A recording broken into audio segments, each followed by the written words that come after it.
So we're really happy to be able to have you with us here today, and we're excited to hear a few words from you following this interview.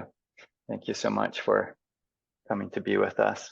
And so I would like to ask you a few things in a few languages. It's interesting because in my own experience, it's been a really good influence to see what you have done in learning the languages that you have learned, and I think it's an inspiration for a lot of people. And so I'd like to ask you, how many languages do you know? And I'm also interested in knowing kind of the approximate timeline for, like, maybe not all of them, because maybe that would take up the whole interview, but maybe the main ones. How long it took you, what point in your life? So first of all, let me say that I'm very happy to be able to talk to people in Japan. I lived in Japan for 9 years. My family, my wife, my kids, we really enjoyed it. We have a real soft spot in our hearts for Japan. We had a wonderful, wonderful time there. And I remember when I first arrived in 1971, of course, I had to learn Japanese. I decided in the first 6 months I'm going to learn, because otherwise there's so many foreigners that get used to living in English, and that becomes, the habit. But insofar as the languages that I speak, so, I don't obviously speak them all equally well. And if I say that I have 20 languages, that's 20 languages that I have studied, 20 languages that I know to some extent. I learned Greek or Romanian before going there. And when I was there, I was using the language. But today, if you started speaking to me in Greek or Romanian, I would really struggle. But I have 10 or 12 that I could turn on. And in terms of order, first of all, in order of proficiency, which it kind of corresponds to the order in which I learned them. So I speak obviously English the best, French the second best, Japanese the third best, Mandarin Chinese the fourth best, Spanish the fifth best. And in terms of timing, I grew up in Montreal, and in those days, you had the English-speaking community, which was 1 million people, 2 million francophones. There wasn't much communication between the two groups. Such communication as there was in English. That was sort of the old days. That's not the case today, where it's much more bilingual. But I got very interested in French, and I ended up going to France for 3 years to take my university training. And of course, it was only when I became interested in things in French that I learned the language. As long as I was deliberately trying to learn the language, I wasn't getting anywhere. That was followed by Mandarin Chinese when I was assigned by the Canadian government to go to Hong Kong to learn Mandarin Chinese. So that was my job. I did that very intensively, like 6-7 hours a day. The big part of it was the listening and reading that I did very, intensively on my own. Thereafter was Japan. So I ended up speaking Japanese better than Chinese because I ended up living in Japan for 9 years. And I did business in Japanese, and I'd be sitting on the train with my Japanese customers or in a car and forever talking in Japanese. But after that, then it's probably Spanish and German and maybe Cantonese, maybe Italian, maybe Russian. But those are languages that I can turn on, Portuguese, Ukrainian. But then it starts to drop off. Like Korean, I've spent a fair amount of time with Korean, but never enough to get to where I speak it, where I can comfortably say I speak it well. However, when I'm in Korea, after a few hours a day, I'm speaking. But now, if we speak Korean, you'll see that I struggle. And right now, I'm learning Persian and Arabic. Certainly, Persian I speak a lot better than Arabic. But I don't mind. I'm not competing with anyone. I enjoy it. With each language, you discover so many things about those people, about those cultures. You get interested in the history. So it's all good. Desde ahora quiero cambiar un poco al español. Y en mi caso, aprendí el español durante mi tiempo aquí en Japón, porque tenía unos amigos que son de Sudamérica, y para comunicarme con ellos en español, porque ellos no saben hablar tanto en japonés ni en inglés. Así que sí, no he ido a ningún país donde se habla español en mi vida. Quiero preguntarte, entre todos los idiomas que hablas, ¿cuál es tu favorito?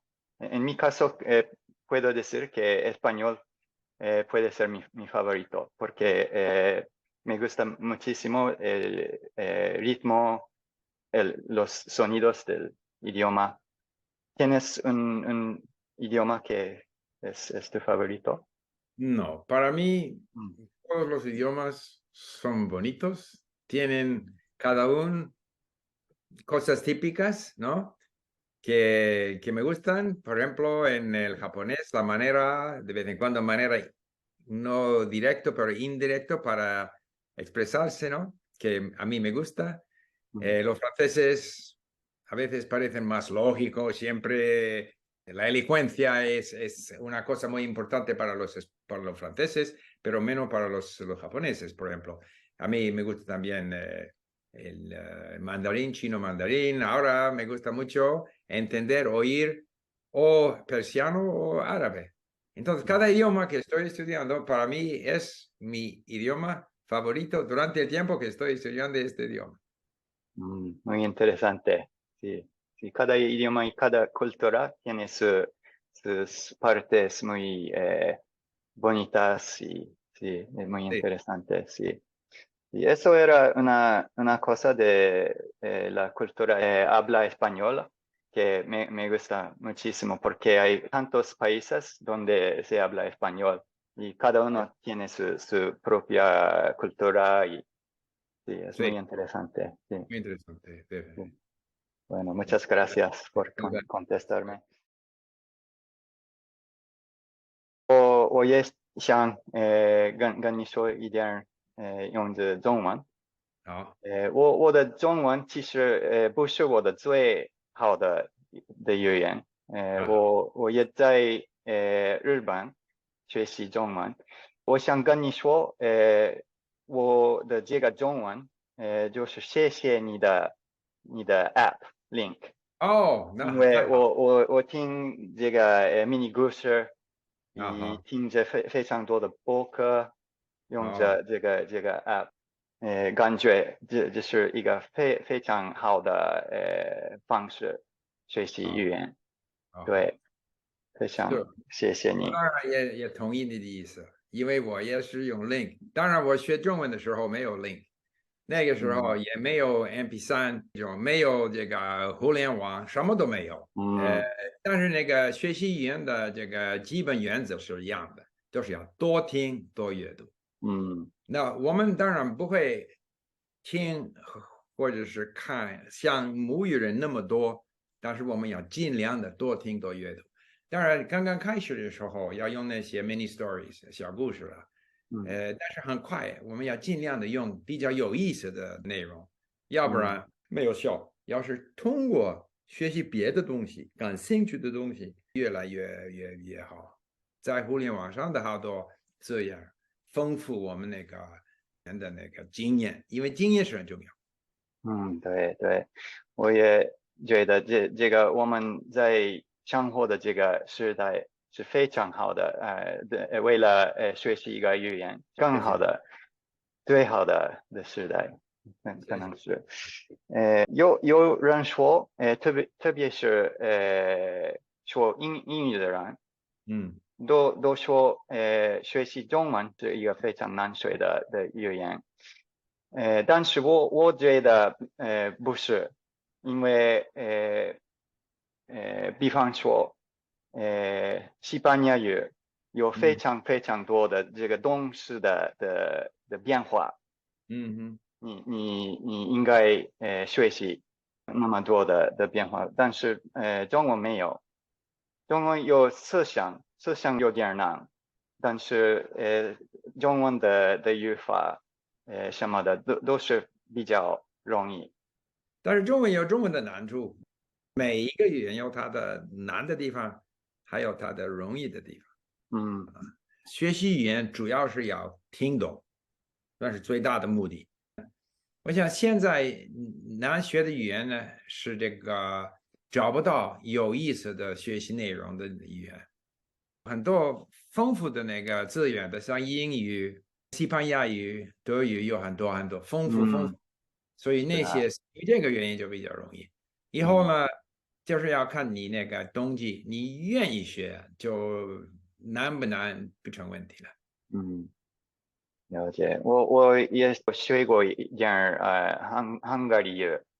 我觉得汉格里语也比较难找到什么有意思的东西。对。OK。じゃあ、ありがとうございます。最後は、できれば少し日本語で、最後、話したいと思いますが、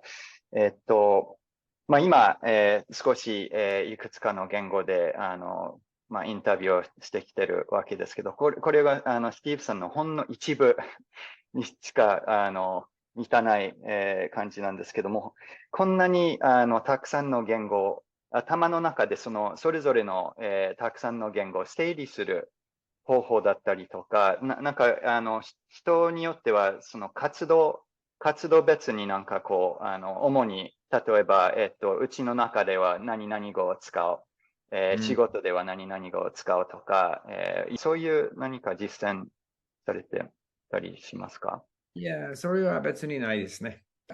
やはり自分のその脳をね、信じて、だから何かその勉強、アラビア語とか何語を勉強するためにですね、いろんなその勉強活動あるわけでしょ。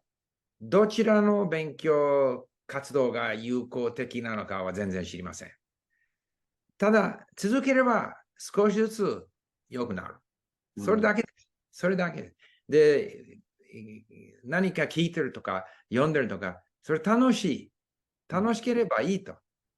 やりたいと。じゃあ続けばいいと。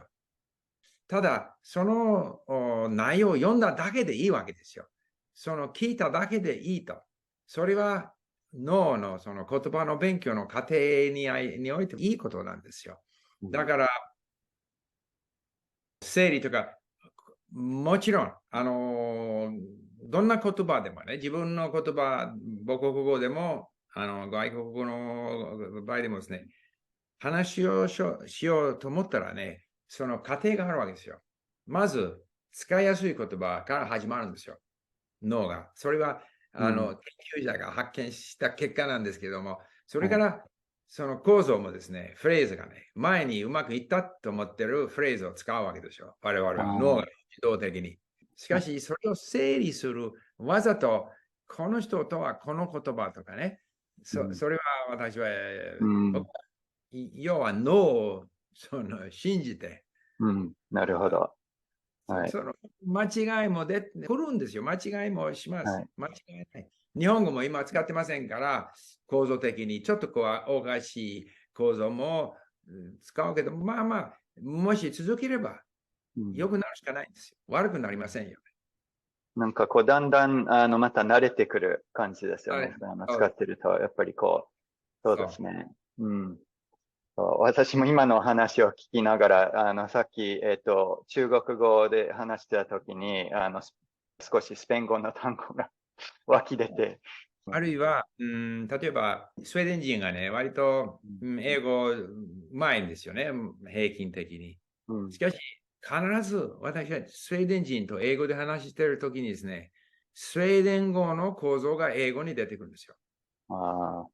私はそれスウェーデン語知ってるから、それを聞いたら、これはわかりますけれども、英語で通じますけれども、やはりこれはスウェーデン語の構造だと。